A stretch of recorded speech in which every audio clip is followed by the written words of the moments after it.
Hello children, the continuation of the law of motion, that we can see that momentum. So momentum, which is nothing but the quantity of motion in a body, and it depends on its mass and velocity.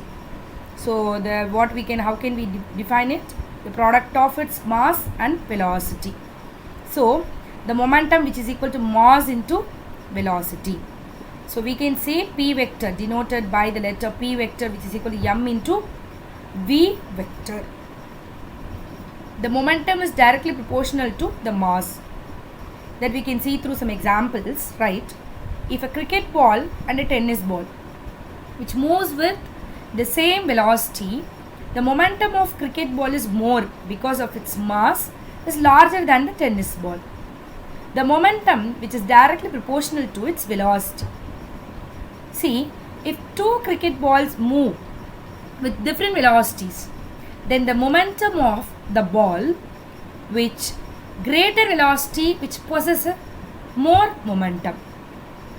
If a body is at rest, its velocity is always rest, means zero, and hence there is no momentum, right?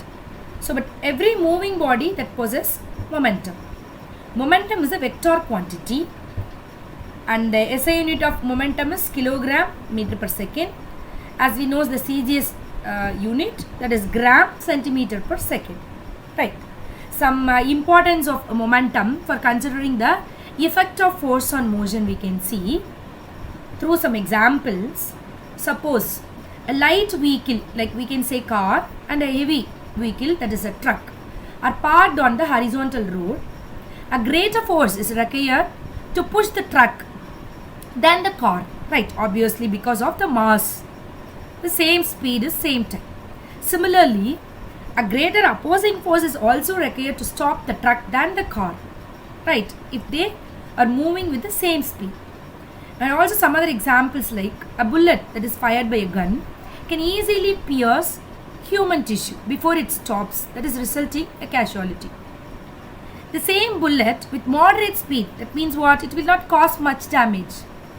Because for a given mass, greater the speed, greater it is opposing the force which needed to stop the body in a certain time. So, the same force for the same time that causes the same change in momentum in different bodies also, right? So, from this example, we can understood about the effect of force on the mass, about the momentum. The force is not only depend on the change in momentum, but also on how fast the change in brought. That means greater the rate of change of momentum, greater its force. Now we can see the momentum, which is not only indicates ordinary that thing, that is a scalar, it is also a vector quantity. See, suppose a stone is whirled with a uniform speed in a horizontal circle by means of a string. The magnitude of momentum is constant, but its direction, which keeps changing continuously. So the force is needed to change this momentum as vector. This force is provided by hand through the string, and it is also felt by the hand. So Newton's second law of motion. As we all know, the rate of change of momentum of a body is directly proportional to the applied force, and it takes place in the direction in which the force acts. Then F is directly proportional to change in momentum whole divided by time taken, we can say, right? So if force F vector that changes the velocity of a body of mass m from v to v vector plus del v vector, then its initial momentum p, which is equal to mv, that will change by del p, that is change in momentum, right? That is equal to m into del v, right? We can see mathematically how we have to relate it. So according to Newton's second law, what we said, F vector, which is directly proportional to del p by del t. Then F, which is equal to k into del p by del t. Then limit del t turns to 0. Then k into del p by del t, we can say that is dp by dt. then the P, which is nothing but momentum, that is equal to mv. We are applying this, and m we can take it out, dv by dt we can say. So dv by dt, which means change in velocity, that is acceleration. So that F vector, which is equal to km a vector. So if force of 1 Newton which is applied on a body of mass 1 kilogram, it produces an acceleration of 1 meter per second square on the body. Then we can mathematically relate F vector, which is equal to m a vector. Got it? Now we can say from that base equation acceleration a, which is equal to F by m.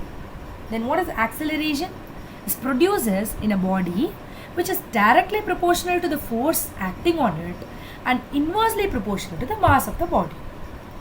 Force is a vector quantity, as we know very well, and force can cause acceleration or deceleration. How? With the example we can say, you are given the accelerator of a car, it gives the acceleration, and if you apply the brakes, it gets decelerated. Is it right? So the SI unit of the force is Newton. So how can you define 1 Newton? The force which when acting on a body of mass 1 kilogram produces an acceleration of 1 meter per second square in it. Right? So for example, you can place 100 gram on your outstretched palm. The force you feel is nearly 1 Newton. That is the meaning. Right? So some important points about the second law we can see, that is, in the second law, F which is equal to 0, that implies acceleration which is equal to 0. This is obviously consistent with the first law. We can relate it, right? So the second law is the vector law, and also we can give it is equivalent to the 3 equations. The 3 equations, which is nothing but for each components, like we have seeing in on the screen, that is Fx which is equal to dpx by dt, which is equal to max. Same like that for the y coordinate, that is y component, and as well as z. So Fz or Fy, which is equal to what we can say, dpy by dt, and that is equal to may. Similarly we can say Fz which is equal to dpz by dt, that is equal to maz. So these equations will give the Newton's second law as component form, right? The significance of component form we can say, right? This means that if a force is not parallel to the velocity of the body, but it makes some angle with it, it changes only the component of velocity along the direction of force. The component of velocity normal to the force remains unchanged. In the same way we can say, in the motion of a projectile under the vertical gravitational force, the horizontal component of velocity remains unchanged, right? So what is impulse? See, impulse, which is nothing but we can say that when a ball hits a wall and it is bounces back, the force on the ball by the wall acts for a very short time. When the two are in contact, the force is large enough to reverse the momentum on the ball. See, in these situations, it is very difficult to ascertain the force and the time duration separately, which means a large force which is acting on a short time to produce a finite change in the momentum. So that only the impulsive force is usually we can say vary in an abrupt and it is complicated manner. So that only it is very difficult to measure the force and the time durations separately in such situations. However, the product of force and the time, which is the change in momentum, is a measurable quantity. So that is only we can call it as it is an impulse.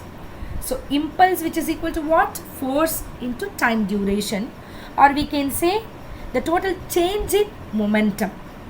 And the impulse is a vector quantity and we can denote it by J. So J vector which is equal to F vector T. So it is the direction of the impulse is same as the force, or we can say change in momentum. A large force which is acting for a short time to produce the change in momentum, which we can call it as a impulsive force, as we said. Some of the importance of a impulse in practical, the practice we can see. For example, we have seen and come across these situations which is there in our the physical education period time. A high jump or a long jump which is conducted by our physical education teacher.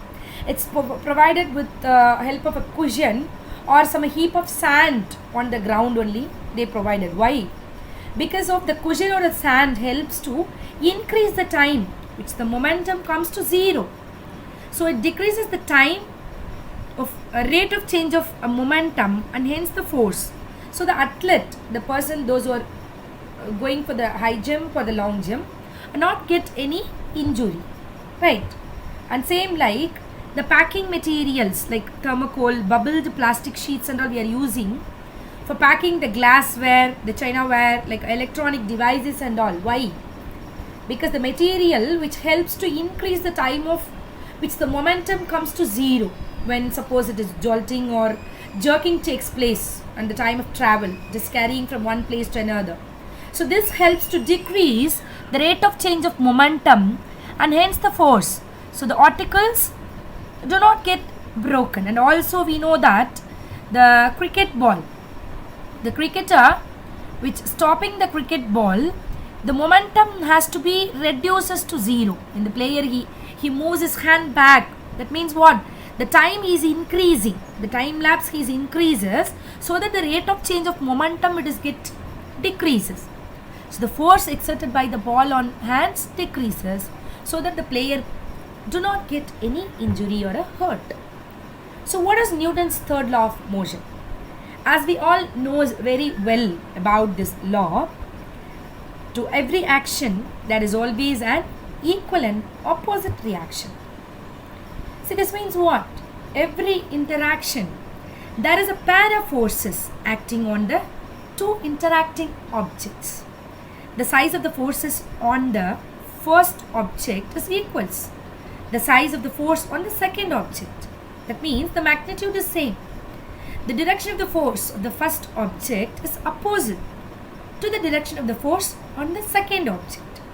This is forces always comes in pairs, that is equal and opposite, that is action and reaction forces, right? So we can say FAB vector which is equal to minus of FBA vector, this minus sign which indicates opposite direction. We can say some other points, that is action and reactions are just forces.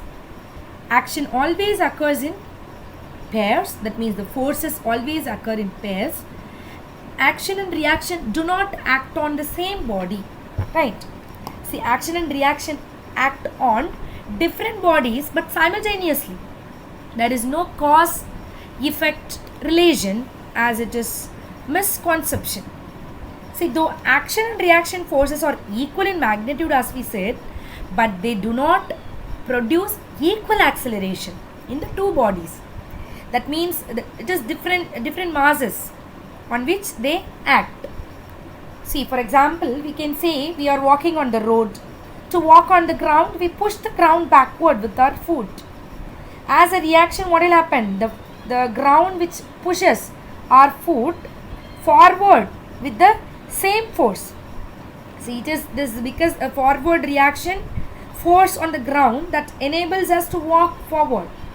Like some other lot of examples we can lay, like swimming, recoiling of gun, and a lot of examples like flying rockets and the jet planes. That is also we can see.